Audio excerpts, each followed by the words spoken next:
You're allowing yourself to be put on trial, Khan? Like, fuck these people. His farts could take out a room.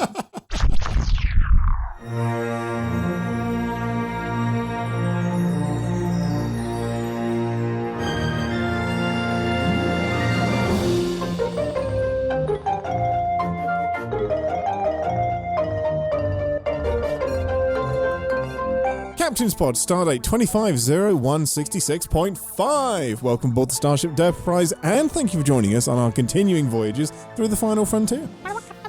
I'm your Captain Ian Whittington, and with me as always, nobody told her about any damn probe launch. No. It's Ambassador Deneé. Just the angriest, most grumpiest Picard. But that wasn't last episode for our listeners. Sorry wasn't. again. I got very, very sick.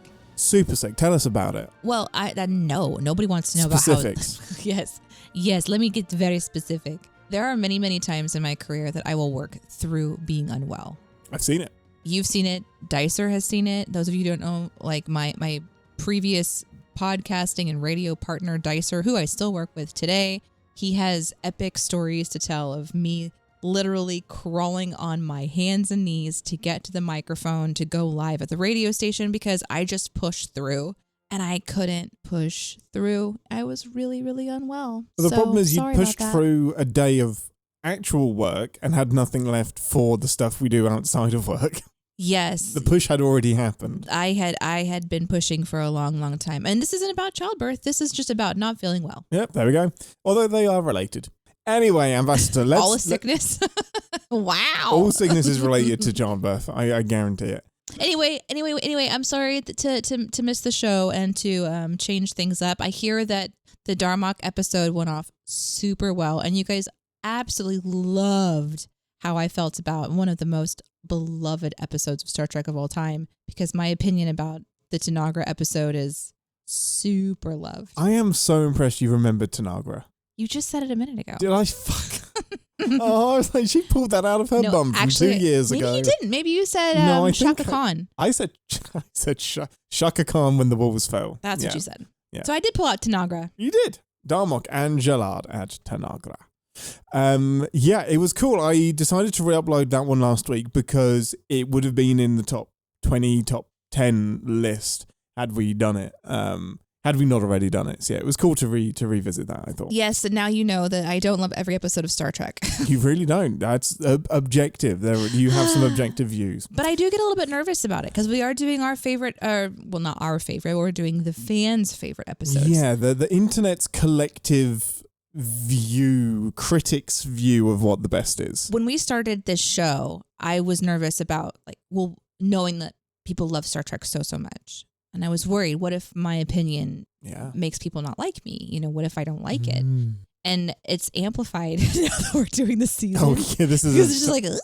Now you've got like critical like pushback and fans, but we love your opinions. We love your takes. And yeah, we love your nasty emails. I think even like the Inner Light, like you weren't super hot on the Inner Light. Like you took some stuff from it, but you weren't super hot on it. And we had some feedback as well for that. And very supportive, and they get it. A lot of people are like, you know what? It's not that fun to watch. It's one of those episodes that's really great, but it's not really entertaining. Right. It's a different kind of... It's a different ride. It's a different ride. Yeah. There are some shows that you can watch that are just mental mind benders, and this was certainly kind of in that genre, but not the Star Trek adventuring. But not every episode is. It is something that we enjoy about Star Trek. They really do hit a lot of different genres. Before I give you this week's episode, Ambassador, we're going to quickly talk about one of the top episodes that we've already covered and see if you can remember it. Okay. This is like on a lot of people's like number one, number two. Like no it pressure, is. Deneé. It's definitely like number one for TOS. Okay. It is The City on the Edge of Forever. Is this the one where they go back in time? Yes. Yes. Okay. So it's a TOS episode? Yes. Oh, I loved this episode. Yes, you did. So, okay. In this one, they go to this planet and there's this like portal that's talking to them. I'll take it. Yeah. And it's like the seer or the viewer or the keeper or something like that. What was his name? I think it's the Guardian of Forever. Yes, it's the Guardian of Forever. That's what it is. Yes, the Guardian of Forever. And the idea is that there's all these images that are sort of like flashing before them. Mm-hmm. And when you go through the portal, you end up at that period of time, which of course then kind of like can change time. Yep, as soon as you interact with it. I think I remember they had to figure out how to get to the exact moment and time it at some point because they had to jump in. And what I'm remembering too, that like they're going after Spock, who had to recreate. I loved this episode so much. It's so good. Had to recreate a way to either like communicate or something. And so he had been collecting all of these bits and pieces I don't remember what era we were in though. Was it like the 40s? Do you remember? It is the 40s because it's around World War II. Wow, Deneé. And so bits and baubles are being, put up into the room and he's, so am I right that it was Spock? Spock tries to build something. Yes, okay. And so it's a bit like at some point it gets discovered because the people are sort of in this uproar that maybe he's like a kooky spy or something. I can't remember that part exactly. Uh-huh. But they have to come through and find him, and Kirk ends up falling in love with someone from that time who was supposed to die. Yep. But that's the rub, right? Is that if she doesn't die, then things don't go well. Like her death maybe like sparks something, and I can't remember what that details are. So what am I missing? Oh, you got so close. I'm super impressed. So I can envision the hotel room. Yeah. The lady who comes to the door for rent. Like all these weird details. This is what I'm going to tell you. Am I merging two together? You've merged two episodes. You've merged Time's Arrow from TNG, where Data is thrown into the past and is living in the hotel room and puts together a communications device. Oh, and that's Samuel so funny. Clemens is there, and then the busboy is like helping him around town, and he's in the hotel. But in this, McCoy accidentally injects himself with tritazine something and goes mental and runs through the portal. Spock and Kirk have to follow him at the exact moment, accidentally stop Edith from I don't think they stop her from dying, but they know that she's going to die, and Kirk is tortured with the idea of should we save her life or not. Because she's going to get hit by a car. She's going to get hit by a car. Yeah. And that is like a chain reaction that leads to America joining the war, and everything changes. And I remember you're like, because I nearly uploaded this one last week instead, your cold open for our episode of this was like, are you telling me she had to die to stop the Nazis? And you got so mad about that. I was like, really? This one woman survives, therefore Nazis. And you're like, why couldn't she just live? Oh, that's so funny that I've merged them together. You merged bits and pieces of what Data was doing in Time's Arrow with what Spock was doing in this episode, which is similar because he is trying to rebuild a tricorder, I think, to get exact information about how they can get home. Yeah. And they're in like this soup kitchen. Yes, they're in the soup kitchen. I was just about to say that they're in the soup kitchen. I guess there's something to be said about the extreme simplicity of TOS that it just it's so good. Embeds in your brain. Yeah. No, it's a really, really fun episode. I'm glad you have fond memories of it as well. It's one of TOS's best. It really, really is. It's such a good story. What are we doing this week? So this week, it's not one that I'm most nervous about, but it's an interesting one because I think there's a very specific reason it made most people's top 20. And we're doing the original series. We're jumping all the way back in time to season 1 of the original series with Space Seed. And no, it's not as gross as you think it is, Ambassador. Any predictions? I was going to say podcast appropriate, but we do all of the R-rated stuff. So what do you think Space Seed is going to be an adventure about? Origin stories is my first thinking.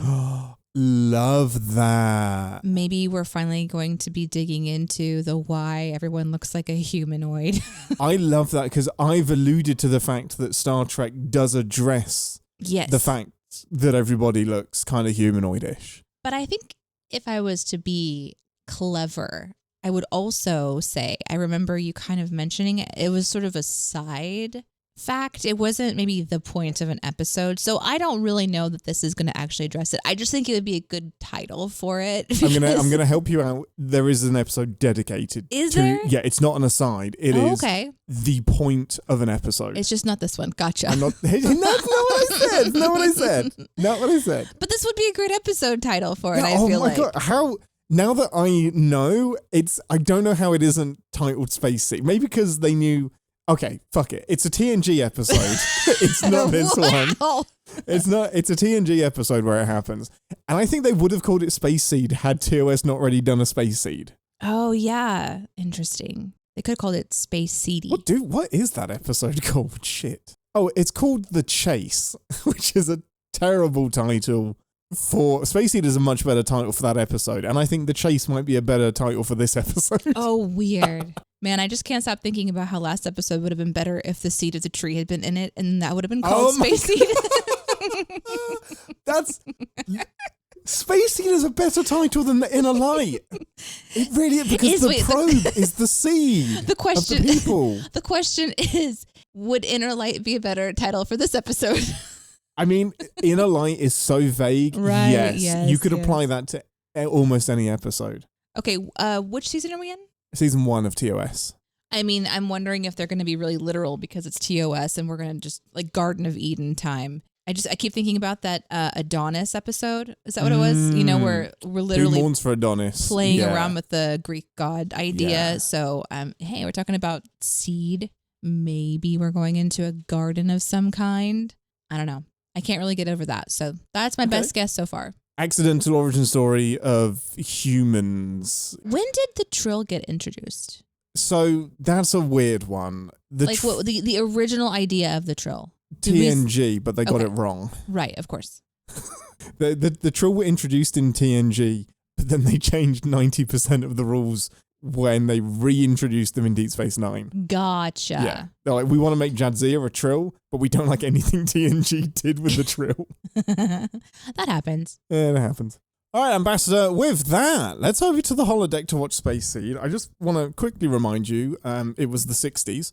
And we'll see you in 10 forward for a full debrief. Oh, why do you look so nervous? To the beam out.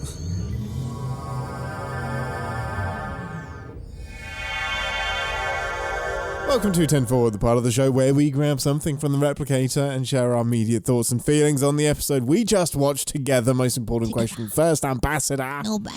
What would you like from the replicator? You cannot choose cube food because I am choosing a bowl of cube food.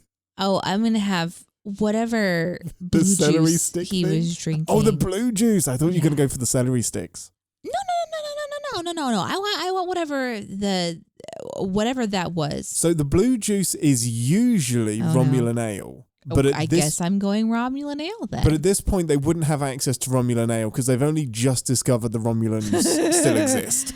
Right. So it could be, it's not Saurian brandy because that's green. Of course, everybody knows that. Who knows? It's some blue liquid. Probably like, a souped up version of something. That's what we know. It's like Gatorade. It's like enhanced Gatorade. You know what? You don't need to give an augment fucking Gatorade. All right, Ambassador, give us a synopsis of Space Seed. Well, the title makes a lot more sense now. Sure does. And this is the origin of the Khan and Kirk. Yes. Yes, it is. Rivalry. And that's pretty much all you need to know. No. Yeah. Okay. So the Enterprise comes upon a ship. The Botany Bay. And they can sense the Botany Bay heartbeats on it, guys. Because when we used to scan back in the day, we could scan for heartbeats. And it's not life signs. Couldn't scan for aliens. Heartbeats. Yep. And so they board the ship and discover that it is filled with 90 or so humanoid figures that they assume have been frozen cryogenical like for a couple hundred centuries or something. 2 centuries. A couple hundred years. Yeah, geez. Yep. Can you imagine? And somebody flips on a fucking light switch and wakes up Khan. Fucking Scotty, man. Scotty is to blame for all of this. Not doing his due really diligence. Is. Yeah. Yeah, like, what are we doing, guys? Why are we pushing all the buttons? But they wake up Khan. They have to save him because they were this close to not having a Khan problem later. If they would have just let the guy die in his chamber. There is so much. I mean, carry on. And take him back. He wakes up while they're kind of like scanning him. They realize that he's pretty much a superhuman, and they're putting kind of pieces together, the mystery of who this person is. But when he wakes up, he is acting all kinds of shady, and just through a lot of exposition, clever exposition, we learn about the history of the 1990s, which was a big deal in the 60s to think about. I don't remember any of this happening in the 90s, and I was there. And essentially, their version of the future is that there is a eugenics war of a group of people who were super genetically enhanced, and they attempted to take over the world. And they were overthrown, but some were missing, and they were omitted from the history books because who would want to be told that they were missing? Turns out they just froze themselves and sent themselves to space to try to figure something out later. And what they figure out is that they can take over the ship and then the galaxy, but they're thwarted by a crafty and confusing woman. You pesky woman folk and your wiles. I guess so. So yeah, there's a lot. This is a really packed episode. It's a really packed episode. I know at the top of the show I said I have some like questions about it being in the top 10 and top 20 list, and I think there was like, I had a chat on the Discord as well, and there is some like feedback that, is it just the Khan connection? Like, is it just because of the Wrath of Khan, the movie, being held up as like the best Star Trek movie? Does this just by osmosis, as an origin story for Khan, kind of get a free pass into a top 10 list? But having rewatched it now, I bloody love this episode. I think it's a legitimately good episode and an important one in Trek history as well. So how did you... Because you haven't seen The Wrath of Khan, for the record. No, like you have no exposure. You have minimal exposure to Khan other than like pop culture stuff and what I've told you. You are seeing Khan in the right order. That's really exciting for me because, oh my God, what a villain. Right? Yeah. And I think this is how you want to see Khan. Like, this is how you want to be introduced to him, and the idea of who these people are. And that, I mean, the idea is that because they were sort of genetically engineered to be dominant, that also makes them more of an aggressive sort of nature to superior want to... Superior ability breeds superior ambition. Yes, that's the quote. So... it was interesting too because I do know a bit about Khan, like various things, like back and forth about Khan. I love it. So tell me what you've passively learned about Khan. Well, I mean, back and forth in all these different episodes, there are, for example, was it Picard? Yes. Data's daughter has a chance to kill him as a child. No, that's in Strange New Worlds, season 2. Cool. So that one. That's what Khan's great granddaughter, something like that, or one of his descendants. It's Noonien what's her name? Singh. It's what's her name? It's what's her name? Why can't I remember her first name? What? Laan Noonien Singh. Yes. Oh my God! She gets the opportunity to go. Hold on a second. Here we go. Give me 12. Give me 12. Just give me a second. So is she his granddaughter? You're like great offset. He had a lot of. He spread his seed. I mean, it's because obvious. That's what the rulers do. She is a descendant. Of MacGyver's too? No. Wouldn't it be cool? Would be, but isn't. 1993, Khan, that lineage, like before he's frozen, he has kids, and she's a descendant of one of the Frozens. One of the no. Before they're frozen. So while because Khan it's is Strange New. Oh, hold on. Oh my God, no. Strange New Worlds is before Kirk. Guys, hold on a second. Can we just pause for a second? Yeah. This is like becoming the Trill conversation. Yeah. Where Khan is floating. It's going a lot. Mm-hmm. Hold on. Give me a second. Strange New Worlds is before what we just saw. Yes. Are you telling me that there's a chance that the Strange New Worlds crew could have come across Khan's ship? Yes. Absolutely. We were robbed of that story. Imagine if she's just like, Dad. Grandpa? Okay. So as you can tell, like my recollection of Khan is just, it's in all these pieces because he is such a epic bad guy. Yeah. That, and the name Noonien Singh has come up in other places as well. Mm-hmm. I don't remember where off the top of my head. So, but Data's creator. Yeah. This is interesting. So Data's creator, his name is... Because I was thinking of Data the whole time. Data's dad is Noonien Sung. That's right. And what's up with the similarities there? The similarity there isn't fully explained until... It isn't really fully explained, but there is a connection where Noonien Sung, who's the doctor who created Data, his grandfather, so going back in time, before he was thinking about like developing androids, his grandfather tried to bring back eugenics. So his goal was to create the perfect human. This is 100 years after the Khan stuff has already finished. Augments have been outlawed. You cannot genetically modify people at all. Data's creator, his great-grandfather, was trying to do it again. And that's the only connection between them and the Augments. It's weird that Noonien Sung is so close to Noonien Singh. There has to be a purpose for that. And the fact that they haven't explored that yet makes me mad. So I just did a really quick Google search because I've always wondered this, but I've never looked it up.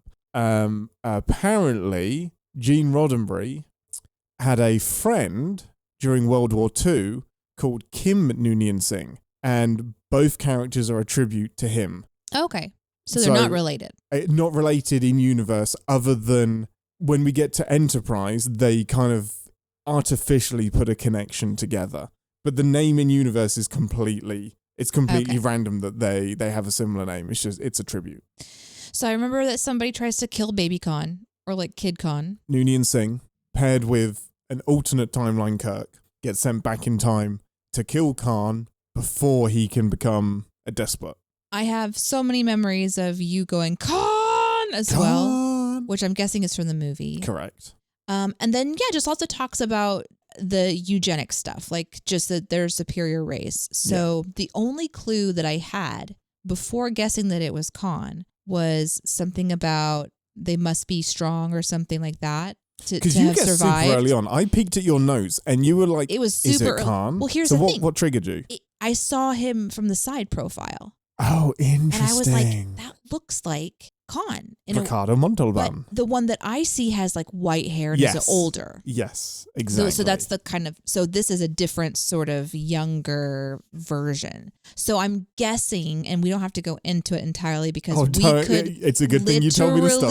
We could literally spend 2 hours talking about I this want to watch Wrath of Khan right now. But I'm guessing that like the end of this episode is this like, I wonder what's going to happen in 100 years. Like the sort of incredible foresight. What are we going to see later? Because you just did this. And that's the fun thing that, Star Trek does is they'll unpack something crazy and then just kind of leave a bomb. It's why Lower Decks is so genius, because there are hundreds of these little things that are left unsaid and unconcluded.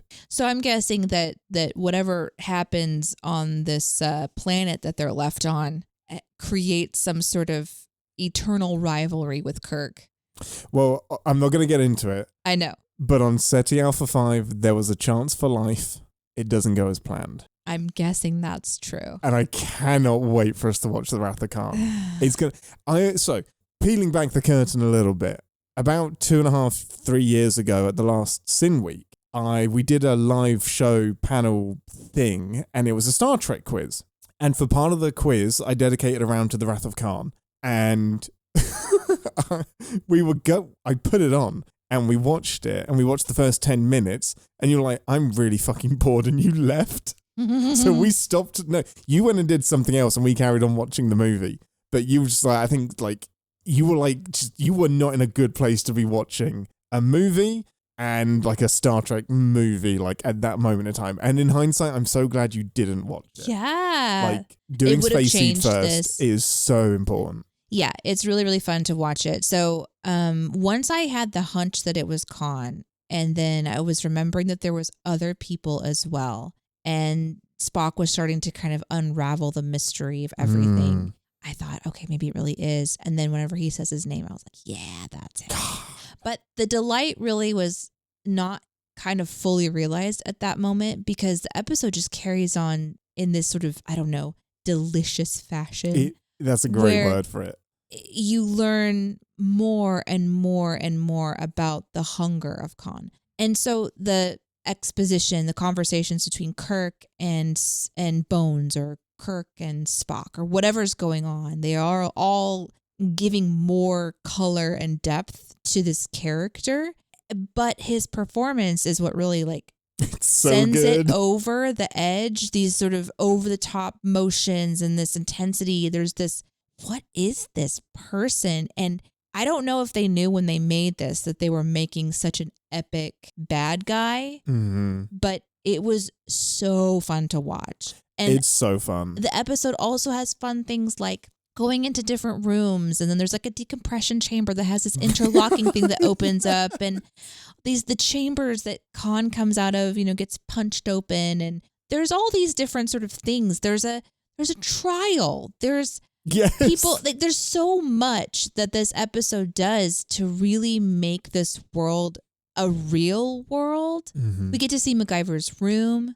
That's, like a unique kind of new set there. So there was just a lot to enjoy about this episode. You still get all of like the interactions between Spock and Kirk, kind of sending jabs back and forth, and so good. You even have a fake out death of Captain Kirk. So this just does it all, and it was extremely fun. I am so glad you enjoyed it, because I'll be honest, it's been a couple of years since I've watched it, and my last rewatch was probably I really focused on MacGyver's and that stuff, because I'm so used to the Khan things. Whenever I watch an episode with you, I somehow manage to go back to watching it for the first time. Yeah. And I appreciate the whole thing. Yeah. The last time I watched this, I focused so much on MacGyver's that it's poisoned the memory a little bit. Oh, yeah. But I had we're going to get into that. Yeah, we'll get into that. But it's hard to once you've seen it 10 times, you then focus on the annoyingness of MacGyver's that I have a different perspective on now. But it's a great episode. I love it. I have to mention one more thing too. We even got to see fancy new clothes. Oh, we do. The Khan's outfit, the gold one, and the one in the cryogenic thing. Even what they wear. I'm talking about Kirk. The dress uniform with Kirk's medallions and whatnot and medals. Yeah. It doesn't. I mean, I would say that they're probably not medals. They're probably sewn on little patches or something, but that's okay. They represent medals. Just represent his commendations and whatnot. It was I don't know. I had a really, really good time. There were so many times in my notes that, no. I have to say this one. I have to say this one. Sorry. Do it. When the Enterprise comes up upon the Botany Bay, I was like, come on, who needs CGI? That was so cute. Oh, it looked so good. It is CGI. Oh, no. This is the remastered version. Oh, fuck. I'm so sorry. Sorry, everybody. If it was an option... It looked so good. That's because they remastered it in the 90s, I think. 90s well, I mean, or we did or watch a something. remastered one. Yeah, this is 100% the remastered one. I thought it was like models coming up on models. No, so that opening, before we cut to the credits, the opening credits, is the Enterprise coming up on the Botany Bay. Yeah, I love that. It's all CGI. Oh, okay. The Botany Bay looks a lot different in the OG, and I would much rather us watch the OG series, but it's just not an option on Paramount. Well, they got me. They got you good. It's not the first time they've got you. We have this conversation every time we do TOS. Yes. I'm like, how did they do that glowing ball How did they do that in 1967? That's fucking amazing. I was like, that looked really good. That's great. I appreciated so much this time how well written this script is. This script is so fucking punchy and well put together. It's one of the few times I see Kirk as a great tactician as well. He mentally goes toe-to-toe with Khan really, really, really well. And Ricardo Montalban, incredible performance. Whatever he does in this movie, dial it up to 11 for the movie. He's not even iconic because of Space Seed. He's iconic because of the movie. And you're gonna you're going to love the shit out of Khan in The Wrath of Khan. It's so fucking good. But one of the big questions I've always had is when it comes to the movie, of all of the episodes to pick up on, you've got 60 episodes of TOS, potentially like anything in there you could follow up on. They picked this one, and I think it's Ricardo Montalban. I think it is his performance as Khan that is just, it's like when Macaulay is like, he has a magnetic personality, MacGyver's maybe seduced, and I'm like, I'm fucking seduced from the sofa. He is magnetic. Like, I believe he is a superhuman. And it's stuff like that. What you've said about like the different sets that you get to go to, the story, the superhuman, combine that with him, and I'm just like, did they know this was going to be an iconic episode, or is it an iconic episode because all of those things came together to make it memorable? And can you like not force that sometimes? It's just, that's the one, like, shit came together for this episode. I'm just so happy all of that came together around a lore dump of an episode. This is I think the heaviest lore dump in all of the original series. Like, this is telling you Star Trek history that is largely the same now. Like, First Contact shifts the dates a little bit because when they go back in time in First Contact, they go back to the 2060s and the Third World War has just finished. So, and this one was saying that and this is in the done. 90s. Yeah. So they've already done like to make things like, because First Contact came out in 96, which is when the Third World War is supposed to be happening. So they've always been shifting stuff a little bit further into the future, but the bones of it, the facts are still the same. And it came from this season 1 episode, the augments, the Third World War, Khan, it's so cool how much has survived from this episode. It's also a testament that an episode worked well enough to make a movie and kind of continue with the whole Khan storyline. Because when you have a show like this that's pressing the boundaries with the people who are watching this for the first time, and they start to play with the future of the near future, the near war, eugenics, the sort of these big the idea big of ideas. Eugenics is like, because basically that's what Hitler was doing, was eugenics, but this is like, okay, but eugenics with more technology. They say selective breeding in this episode to kind of make that correlation, but then shifting it into, it being more like a science base that they're actually augmenting their body. It's selective breeding plus genetics. Like, if we just breed these specific genes that we're picking, what's the next? Like, I love that as a natural next step of where would this have gone? Yeah. And it's a fear of that fascism could return at any point. Prescient. And in the 60s, like, they're only 20 years removed from the Second World War. Right. And they're saying 30 years from now, what if it's y'all are going to start doing it again? And it's like, it's scarily prescient. And it's interesting that I think they very deliberately didn't mention Hitler and they mentioned Napoleon instead. Right. Who I think Hitler would have been a bit they're still too close to it. Too close. It then becomes more preachy rather than an abstract, which is what I love so much about Star Trek in the 60s and the TNG era as well. I do wonder if they had a screen test or something. One of the things that makes this a very plausible, palpable, juicy bit of plot and story to go back and play with and make into a movie is the idea that you have someone who can go toe to toe with Kirk. Yes. And not only carry themselves, but steal it. And the Shatner, going up against him.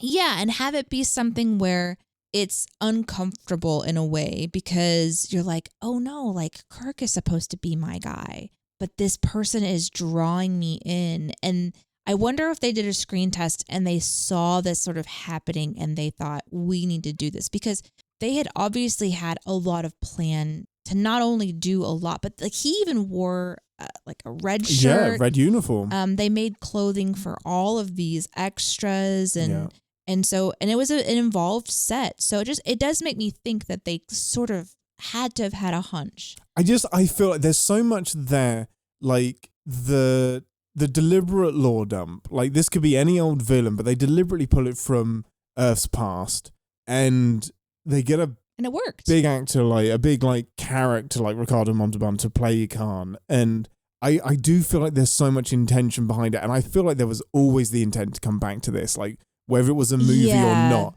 There was, because so often the bad guy dies. Like they tie it up in a nice bow. They like, this is such a jarring ending. Kirk's just like, you're gonna stay on the planet. Like it's so obviously put a pin in that. We're gonna come back to it. This is too good to leave. It's also an example of something that has been said many times of TOS being essentially the Wild West of space stories when it first kind of came out. Judge, jury, and executioner Kirk. Yes. By the power vested in me of Starfleet, I am telling you that way. You get to now inhabit a planet, and we'll just let you and your people take that one over. Just insane. And Spock's just like, interesting to see what happens 100 years from now. You think it's going to take 100 years for him to fuck some shit up? It's a really, really interesting kind of example of, it's honestly an encouraging example of when a TV show can do something really, really fun and really, really well. And so I love it. I'm excited to get into my 1, 2, 3. We obviously just kind of went into a lot, but this is a huge episode because of the lore and because of how much is like prevalent through future content that we're now living in. Like we are living in modern Star Trek, looking back on Origin, and that's a really fun thing to do. So and, there's a lot we could unpack. But it's also a testament to the episode that we're 30 minutes in and we haven't got to the points yet, because there's just so much general stuff we want to talk about.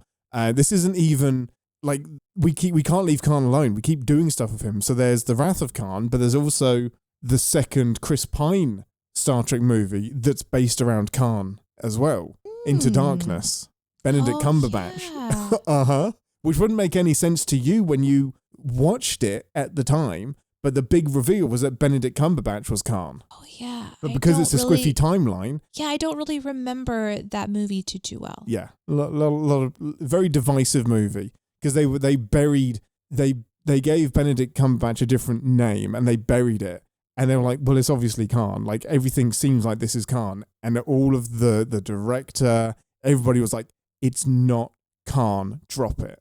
And then it's Khan. And the negative PR was insane. Because it was like, well, that's not hiding. You just got mad that we guessed the secret that wasn't very secret. And then you lied to us.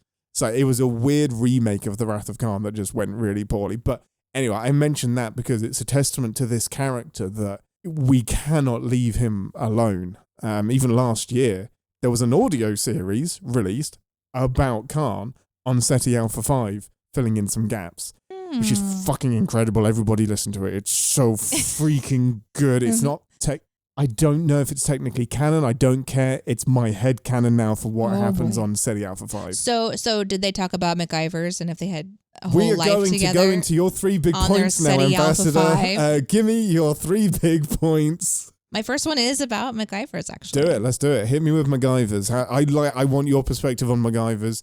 As the person who's speaking for all women around the earth, yes. I want it from you, please. Yes, thank you so much. I mean, is she dumb? This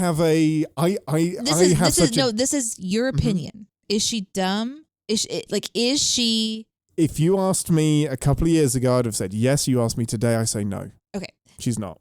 So that's kind of like where I was like, what is happening? Is she obviously is a brilliant woman on a starship, a historian, obsessed with powerful men, and one is before her and she is enchanted by like an opportunity to study it in person. But then she completely veers away from the reasoning, like sensicalness.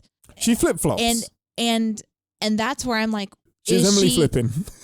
She either has a very tricky past where being treated the way that she's treated by Khan is oddly familiar to her to some capacity. And so there's this super dark, odd attraction to the domination. Mm-hmm. Or second theory, his has one brain cell. His hormones are so powerful genetically bred to like just pheromone her. Yeah, that's what I wrote down. Is like, has she been pheromoned? Because like maybe she is. It's not that she's that does dumb. That in Star Trek. It's that she has some sort of combination of an obsession with powerful men from history, and then also just is genetically deficient, and she cannot resist this like super pheromone from the superhuman, where she's kind of like under his powers. And I don't know if I'm just trying to convince myself that it has to be something other than, you know, hey, woman, get in your place. Right. You know, and it was, so I'm curious about like, I don't know, we got to talk about it. We do. It is so hard because the only person who knows, and I'm sure there are interviews out that I haven't researched. Maybe there are, maybe there aren't. The only person that knows is the person who wrote the MacGyver's character and who wrote this episode. Like whatever was in their brain, the psychology that they're thinking of, were they somebody that didn't really like women, which would have been pretty common in the 60s, and was like, I'm just going to make this woman a pawn who is just going to be a laughingstock caricature of a woman that is going to be manipulated by Khan, and a demonstration of how weak females are? Or is it somebody very intelligent that understands how an abuser and a narcissist and a manipulator like Khan can find a prey, latch onto them, and manipulate them perfectly? Because if we immediately dismiss MacGyver's as stupid woman, for me, that's belittling, and I'm going to get deep here, and I'm sorry. I'm not sorry at all. It belittles every woman that is in an abusive relationship as a dumb woman that's stuck. And MacGyver's, yes, this all happens very quickly in an episode of television, but that scene where they're in her quarters, or they're in Khan's quarters, and Khan is like, stay because you choose to stay, or go because you choose to go. And then she says, well, I'll give you a few minutes. No, now you must ask permission to stay. And he gaslights her, and Shane deliberately controls the power dynamic. And you just like, you see her like kind of crumple into this just shell of herself that is just under Khan's boot. And I don't see a stupid person. I see a vulnerable person that's being taken advantage of by Khan. So I have a bit of a, well, I don't know, because it depends on who wrote it, but as a character thing, I much prefer to interpret it as somebody who is a victim of a manipulative abuser, rather than just stupid woman does stupid thing. I appreciate your perspective, and I don't think that you're far off. I do have to kind of go into that area and expand her character to be more complex than just stupid woman, for it to be something that is, in, for lack of a better term, enjoyable. Because something that doesn't write off the episode is like, wow, that's really disappointing. It is disappointing. I mean, but you're right. A person like Khan would find somebody very easily manipulated to work with him. I personally do not believe that he couldn't have done it on his own. There's nothing that I saw in this episode that indicated that Khan couldn't take over the ship by himself, or couldn't have made his way to... What did she do? I think she beamed him over. All she did was... Because I don't think he could have beamed himself over. I don't buy that either, because he read all of the technical schematics. Yeah. And in the technical schematics, it tells you how to turn off the intruder defenses. And I feel like that's... Can you beam from the pad, though? You can beam from the... Oh, you can set it on a timer. Yeah. Okay. So you can absolutely set it on a delay timer. Even further than, maybe beaming him back over secretly with all of his people. Yeah, maybe he had to have somebody on the inside. And so... But I think a big part of it is him just like controlling a person. Right, he exactly. Gets off on that. Because if it wasn't her, it would have had to have been someone else. And maybe it would have been more of a reach for the writers to think that a man could have been manipulated by another man, because we saw Bones go toe-to-toe with them. I mean, Bones was just like, go ahead and I fucking love that scene. He's just, go for the carotid. It's right behind the ear, buddy. Are you going to choke me or slit my throat? And so I understand, I guess, that they needed to find a character, like an easily manipulated character. And it is interesting to give her the dimension that she has an obsession with the powerful figures of history, and is an artist. And I can believe that she would want to study him, and she'd want to, like... How could you not like to be faced with that? Yeah. Imagine having an obsession with something and it comes to life in front of you, and you're like, I would abandon everything to just spend more time with you and watch and observe how this all happens, and giving up your agency so freely or risking all of the people on the ship, that's a hard reach for me. I don't know that that's... Yeah, that one's hard. And that's why I go, pheromones. Super pheromones is gotta play into it somehow. We just know nothing about MacGyver's history, to your point. Like, we don't know. Do we know anything about her after this?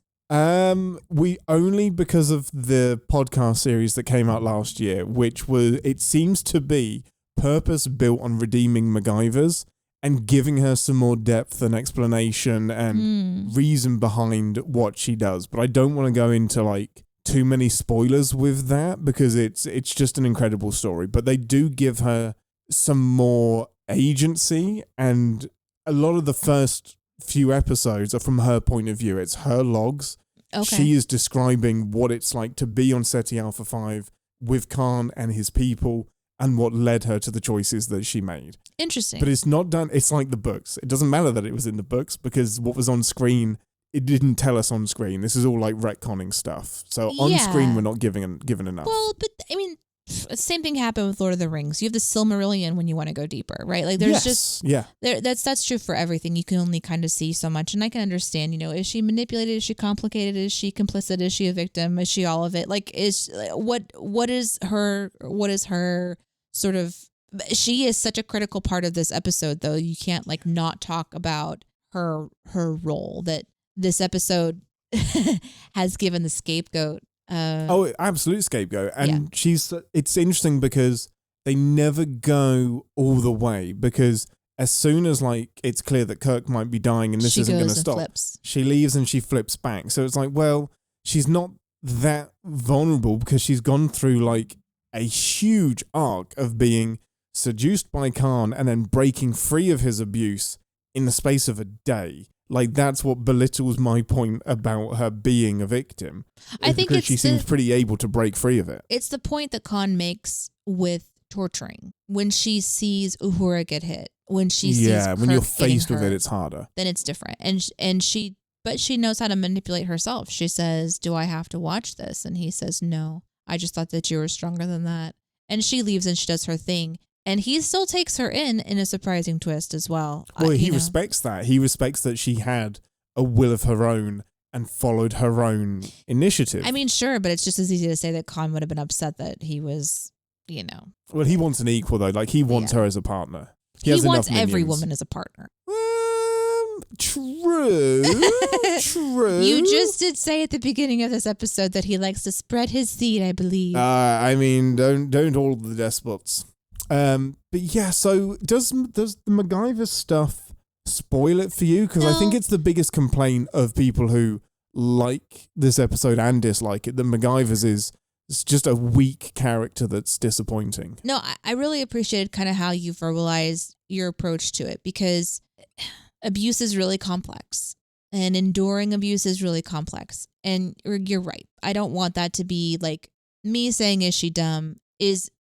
It does belittle the complexity of a story. But this episode does an interesting thing of showing you, like you talked about, the sort of steps into her being taken over and the fear that I'm sure she was experiencing, like when he starts to hurt her hand. And you're just like, oh, wow.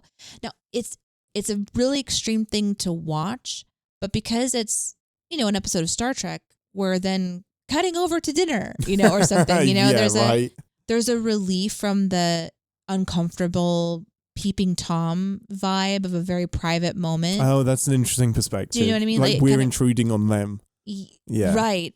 Because showing abuse on screen, showing women getting hit is showing women being grabbed and their hair being fixed and told that they, need to be a specific way, and sort of, it's a very quick change. I was uncomfortable. Obviously, there's nothing really to enjoy there. Is there a different way to do that? Yeah. In the 60s, maybe not. But here in 2026, I would be like, oh, I don't think this flies in 2026 at all. The strong women that I'm seeing in Star Trek would be pheromoned. That is how That's they the would. Only explanation. Right. Yeah. They'd have to have something that would be impairing their judgment and their confidence and their power and their agency on the ship as a part of a crew. In this episode, we watched every single person sit there and watch Kirk die rather than join his crew because they were like ride or die with Kirk. Yeah, even Uhura. But like it not wasn't MacGyvers. Just the men. Yeah. And that I don't get. Like I don't understand what makes her that one different, that she would not ride or die for her crew like that. Like, she did save him, but she didn't, you know? Yeah. And so it's just this very strange sort of, so I feel like in a modern storytelling, that would be expanded upon. Like, okay, so we have a pheromone thing we could lean into, but then also, was she slighted? Like, there's got to be more than just, I'm fascinated by this very dangerous, gorgeous god of a man. Yeah. You know what I mean? The more I think about it, the more perhaps we're thinking about it more than the writer did, because I wonder if it's just a tool to make Khan seem like a god. Like, look how powerful he is that he reduced a woman to this. Like, it's not really a commentary on MacGyvers. It's more about lifting Khan up. Like, look what he can do to a human being. Like, look how he's not just strong. He is not just smart. He can, like, manipulate and, like, psychologically break a person down. I mean, it's entirely possible, and I wouldn't just sucks that she's the scapegoat. I wouldn't doubt that any writer doesn't think about this as much as we do sometimes. Like, you know. I mean, that has to be the case, doesn't it? But how much more powerful, if that was the point, how much more powerful would that have been if there was an opportunity to do that with a male character in the 60s? I mean, there's no way. Wait, do you mean but like even just like a romantically? temptation? No, not even romantically. Just like the temptation of a man being tempted to go against Kirk. It's an easier thing to write to have it be the weak woman. And I think that we can't get away from it in this particular episode. I would like to see that, and there probably are examples, maybe even, you know, you guys listening are thinking of an example where somebody in like a modern sort of Star Trek show is tempted to do something against the captain's orders. And, you know, there's this sort of mutiny type vibe or join the other side type vibe that happens. And I would be curious to sort of do a character study on the writing evolution of how to have a woman be like tempted in Star Trek world in modern storytelling. Because this just isn't gonna, you know, it's not gonna be the same. So yes, I can't picture Uhura, Chapel, La'an, Una, anybody falling for Khan like this. Any of our Strange New Worlds ladies. It is extremely uncomfortable to watch. It's extremely powerful in a very uncomfortable and also like important way. You know, when she goes to her knees, you're just like, oh, she's gone. Like that was it. It's really sad. To have her have an arc back and save Kirk is really nice. To have her even be able to stay and be court-martialed versus having to go to SETI Alpha 5. She still has choice there and she still chooses him. And that's just, you know, that says a lot about her obsession about this man and whatever this topic has eclipsed her sense and her reason. And that is why I say dumb. Like, I'm just like, I don't think you were saying dumb. I thought you were like giving like more of an option. Like, what is the take here? But, you know, like for me, I guess it's hard too because I can't relate to it on so many levels. And thankfully so on the more serious tones. But when it comes to obsessions, I'm trying to think of if I have an obsession that would eclipse my reasoning like that, you know? And Iris? I do have, my child would be a huge one. And if she had a child, I mean, again, that would be a storytelling sort of crutch for a woman, but I can maybe even understand like, yeah, I'll do whatever you have to say. You know, like whatever you say to keep my child safe. I can kind of see that. That's sort of an easy one for me at this point in my life. But aside that I don't know what would eclipse reason.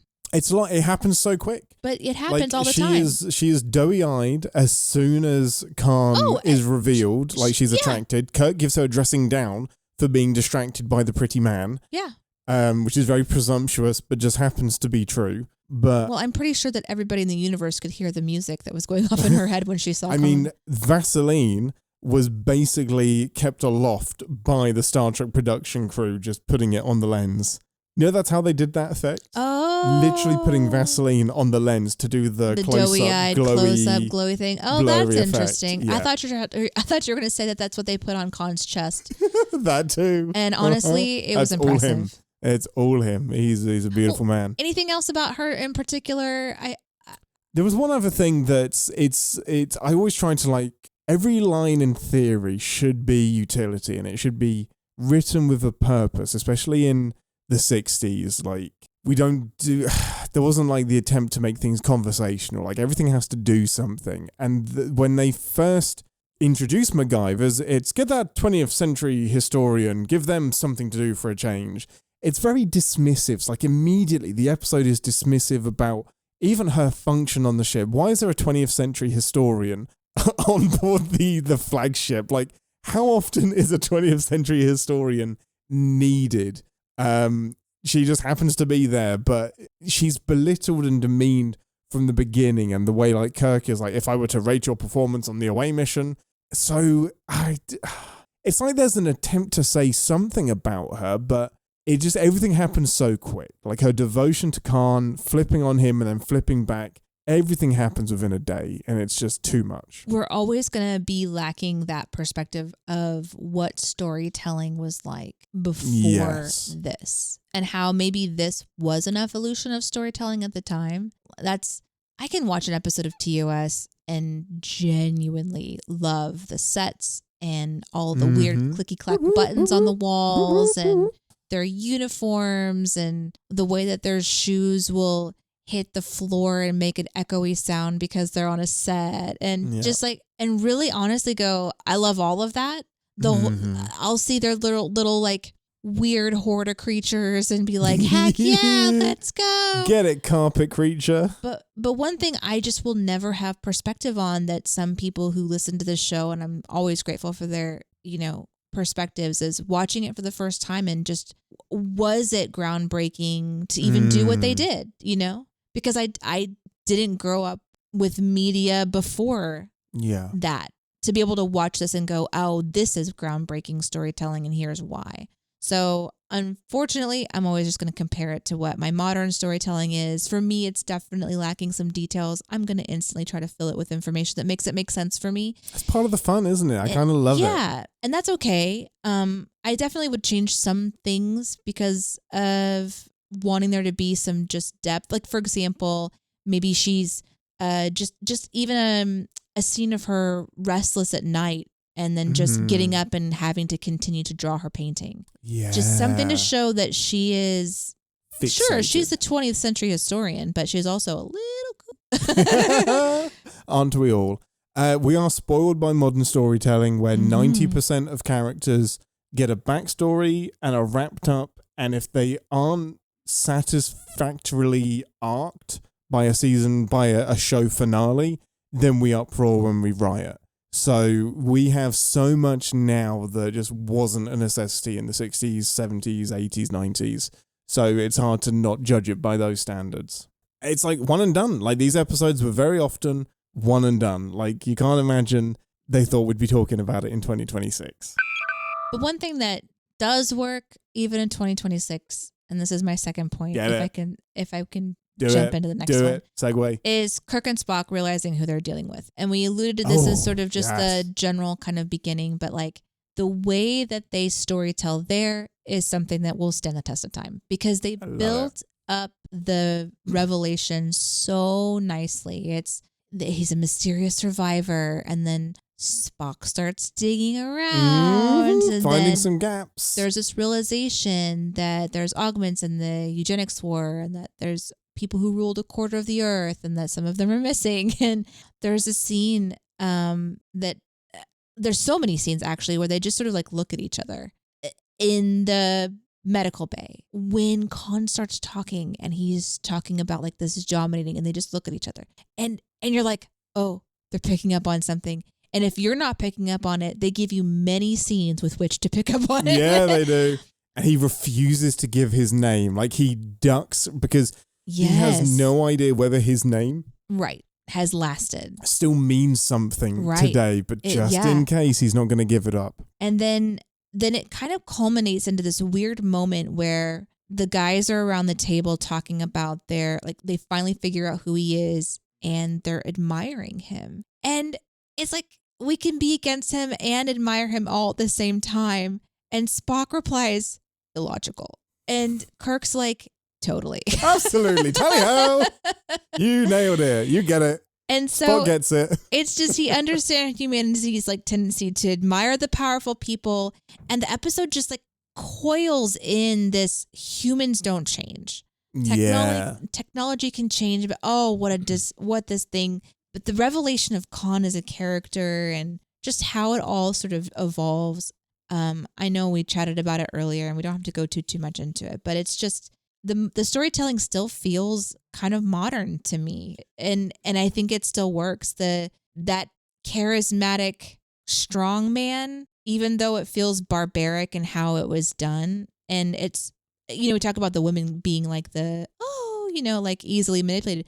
This is playing with the I am caveman, I am stronger it really kind is. of. You're just adding a brain into it, and like superior strategy as far as like Khan escaping and like being 2 steps ahead of the crew. Opening a door. So it's like combine Neanderthal, I am strong man, I hit woman on the head and take her to my cave with this Einstein. Yeah, exactly. And then what do you come up with? And so it's still playing with some tropes that don't make all men look good either. So, and we can kind of focus on them because they're the 2 kind of characters that we're really seeing predominantly in this episode.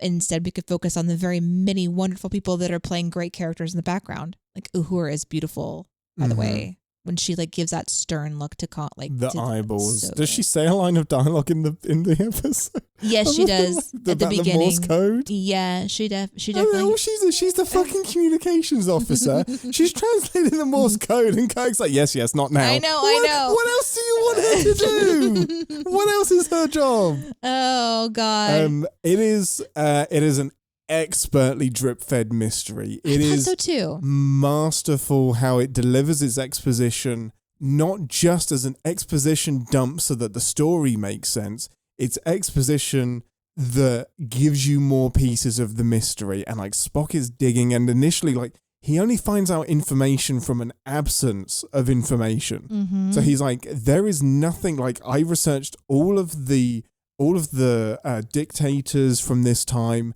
There is information missing from these ones and these 80 people. Seems weird, doesn't it? That seems deliberate to me, and it seems to line up with what Khan is on the Botany Bay, or what these people are. And eventually they get to line it all up, and it's never too much, because even at the beginning of the episode, they explain that this ship is from the 90s, and they were just sent out, like they were one of the most advanced ships. So why would you send out an advanced ship full of prisoners? There's easier ways to deal with prisoners, and it's it so answers great its how own question. Kirk comes up with this idea. Yeah. Spock dismantles it, and Kirk's like, well, I guess I'm a dumbass then. What's your idea? I guess I'll shut the fuck up. And Spock's like, I'm gonna wait for facts before I start giving you mine. I'm not gonna guess, and it's so annoying that Kirk is right. It's so annoying. The episode also shows the unraveling of mystery from an art perspective with MacGyver's. Yeah. The art that she's been painting and all this stuff of all of these people. And she says, I know who you are. Mm-hmm. And the painting that she was working on is painted in a way that it could be something she just started once she saw him a couple days ago, but it also could be something that she's been working on for a while. And you're not really sure which one it is, because in the painting, it looks like he's kind of wearing a head wrap.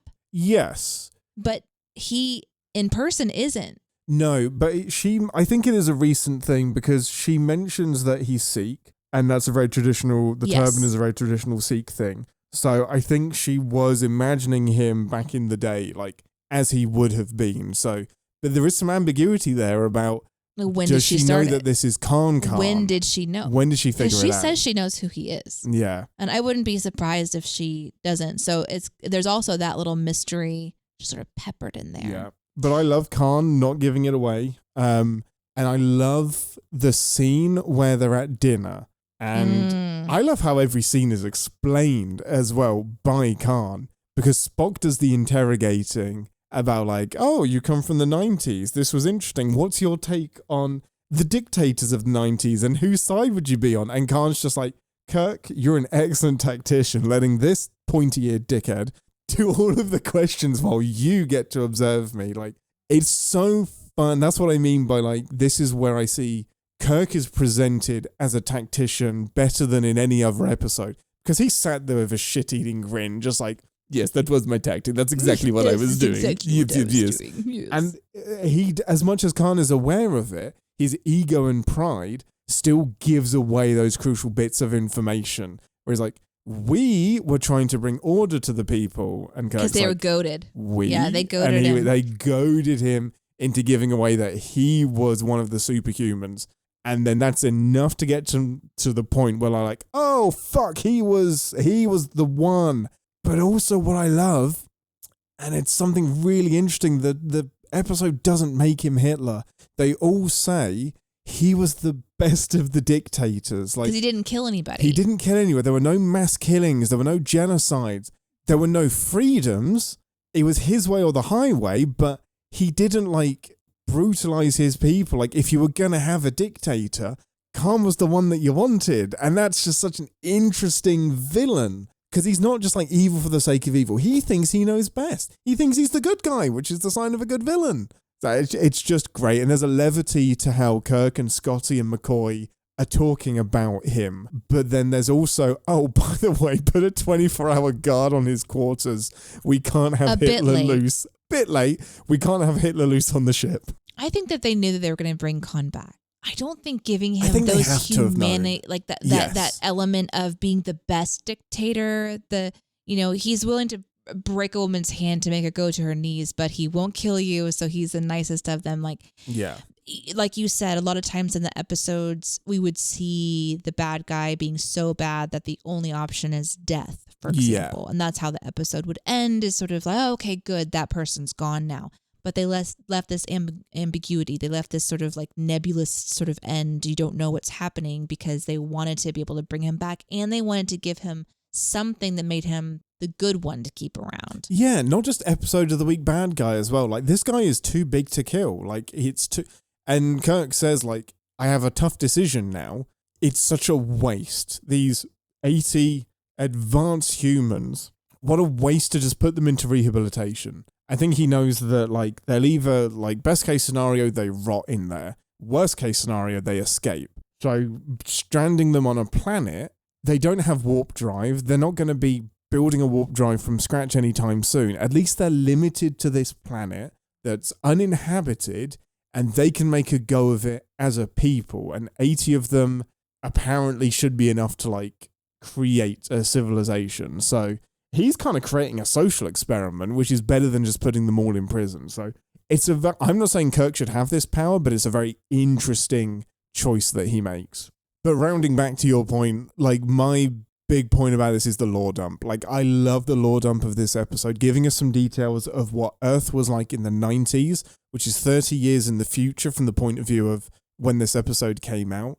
So 30 years from now, they're predicting a third world war, but this time it's based on, like, eugenics and the Aryan stuff just hyped up on, like, maximum. Crazy scientists that McCoy, of course, has to compare to Vulcans just to piss off Spock. But I love the lore dump. I can feel the weaving of Star Trek's future history being written. Like, the founding block, the foundational blocks of what gets us to Star Trek. And I love that. I love that they did some of that way back in the 60s. What's your third big point, Ambassador? Well, it's actually about SETI Alpha, because oh, God. Yeah, just like, it was just the idea of the ending, and you kind of like mentioned it, like the fascination. Kirk isn't trying to reward Khan or rewire him. He's kind of like doing that experiment, like you said. Like, can this conqueror become sort of the pioneer of this space rock? And can the tyrant person be the founder of a new civilization? Will the seed grow into something different? Like that title. So that was my last time, and you just kind of touched on it. So I love that. That was kind of my last sort of real touch point, is the idea that they're willing in this episode to leave it empty, and then knowing that they go back to it at some point, with the Wrath of Khan. I'm assuming that's part of that. But I want to watch it so bad. Obviously, I don't know how I want to that goes. abandon everything for the rest of the season and just watch the Wrath of Khan. 12:20. Oh, I don't mean tonight. We're not watching that right now. I don't mean tonight. I mean, I want to abandon the rest of this season and just do the Wrath of Khan.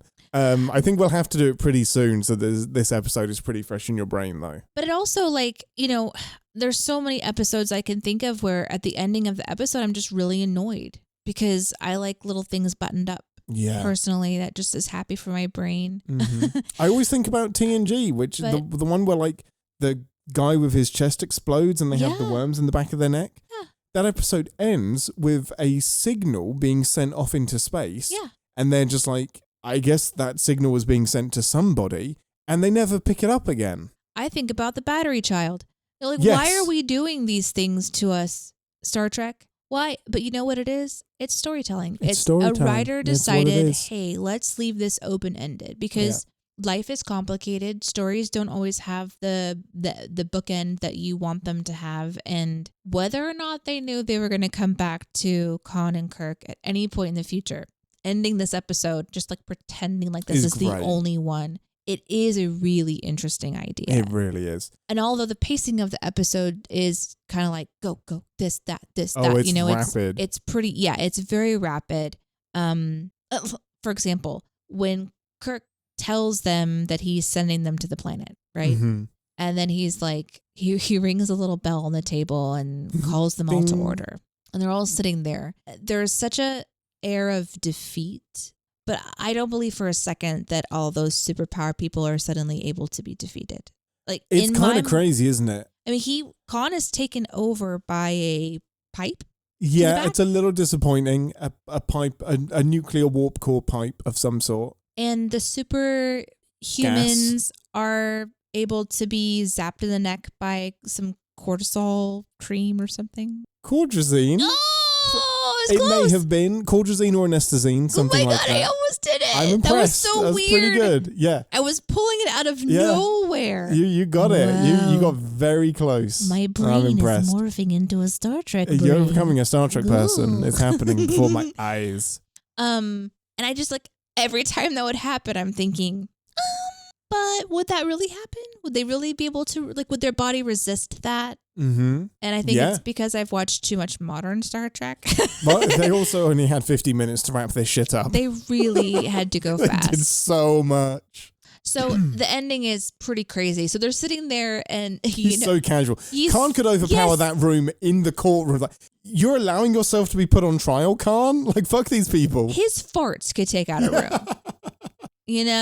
And he's just you got me. You got me, buddy. And he's meanwhile behind him are half a dozen of his own guys that could easily he took a phaser gun and smashed it in his hand. I'm pretty sure that one I have this vague memory about that phaser going on auction. The one that was bent to show how strong he is.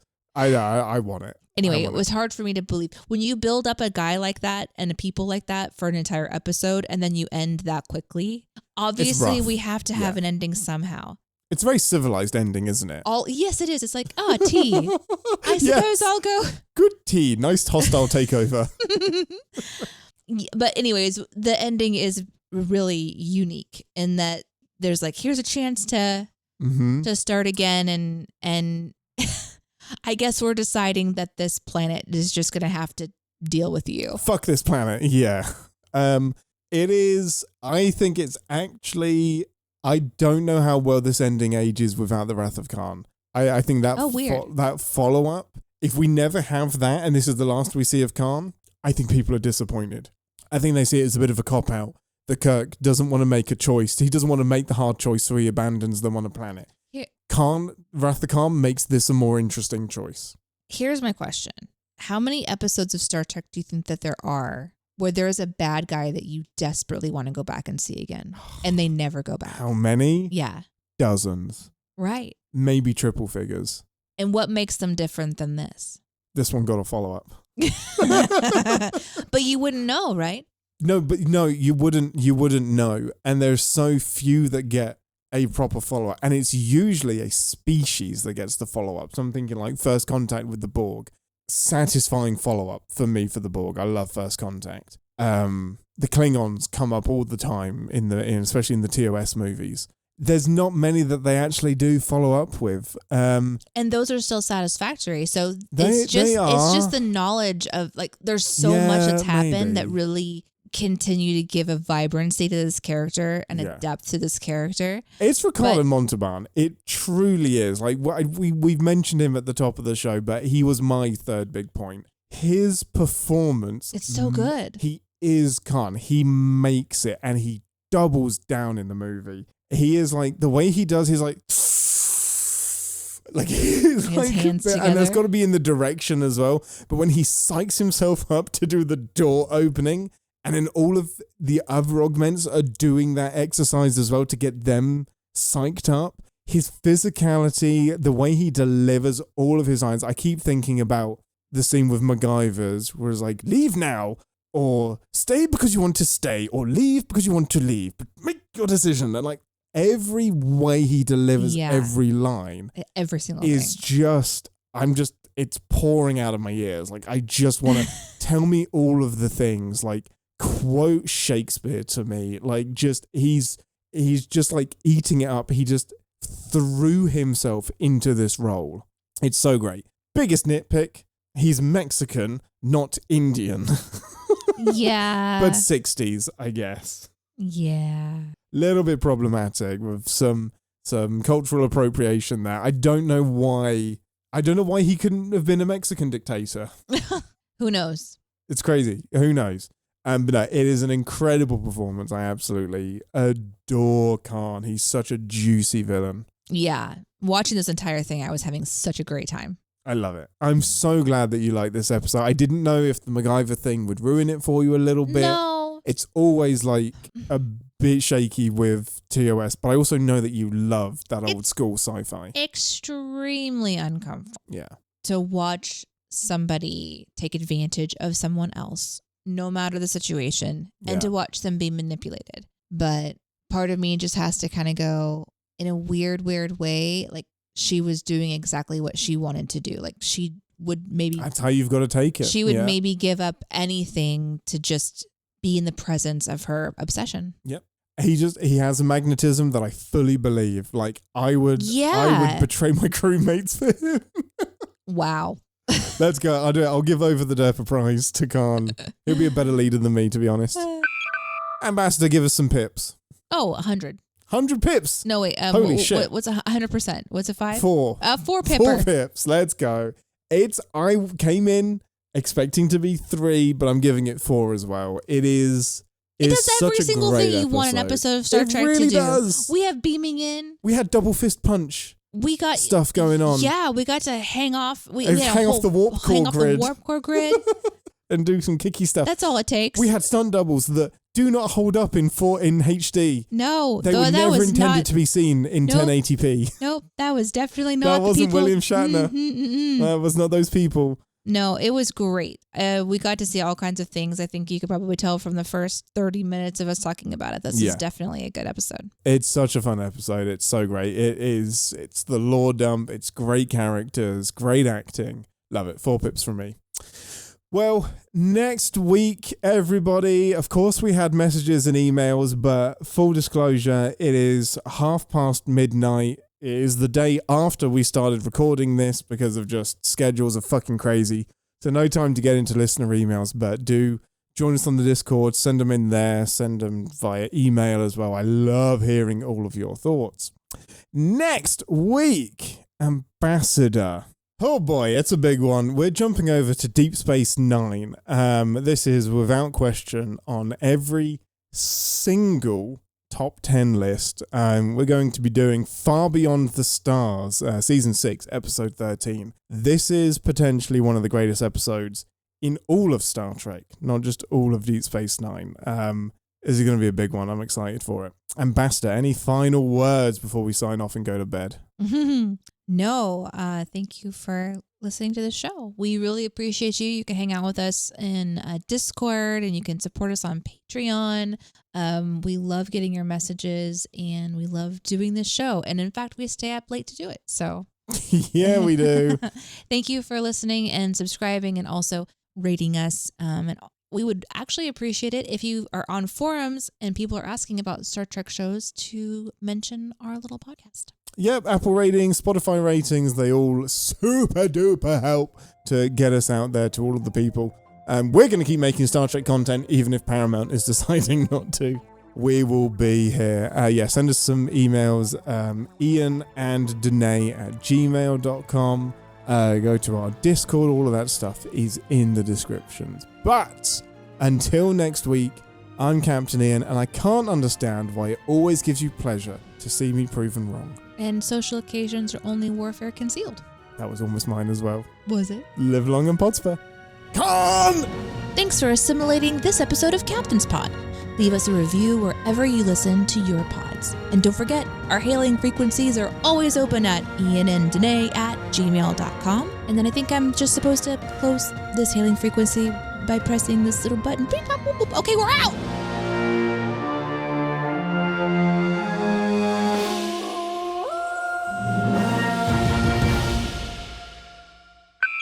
Oh boy, Deneé getting roasted for her Darmok views.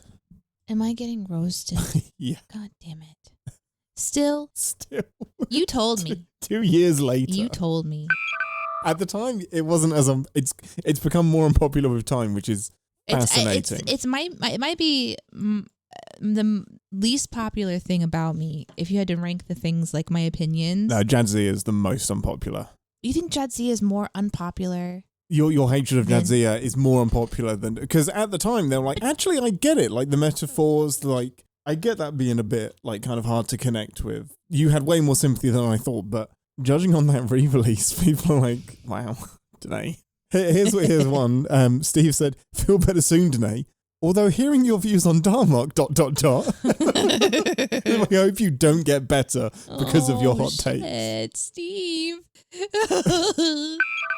Cameron said the distance between how much the general community loves that episode and how much Deneé despises it is really worth a study in and of itself.